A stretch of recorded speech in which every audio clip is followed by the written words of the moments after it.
জামাই মূলার সিজনে তো আসলা না, খুব বেশি মিস করলা। হ্যালো এভরিওয়ান, আসসালামু আলাইকুম। কি অবস্থা সবার? সবাই কেমন আছেন? আশা করি ভালো আছেন। আমিও আলহামদুলিল্লাহ ভালো আছি। এই তো এখানে দেখলেন সবজি এগুলা নিয়ে বসে পড়লাম। আপনাদের ভাইয়া আজকে বাজার থেকে মূলা নিয়ে আসলো, আর বাকি সবজিগুলা ঘরেই ছিল। আজকে আমি মূলা দিয়ে তরকারি রান্না করব আর সাথে লাউ ভাজি করব। তো চলেন আপনাদের সাথে রান্না করি আর গল্প করি।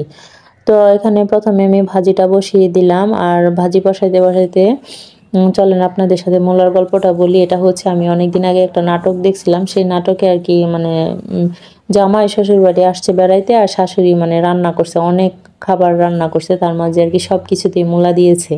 আর মূলা দিছে আর বলতেছে, জামাইকে খাবার দিতেছে আর বলতেছে যে মানে তুমি তো মূলার সিজনে আসলা না, তাই খুব বেশি মিস করলা। এখন আমিও রান্না করতেছিলাম আর সেই নাটকটার কথা খুব বেশি মনে পড়তেছিল, এজন্য আপনাদের সাথে শেয়ার করলাম। কারণ হচ্ছে আমিও আজকে মূলা রান্না করতেছি এজন্য। আচ্ছা যাই হোক,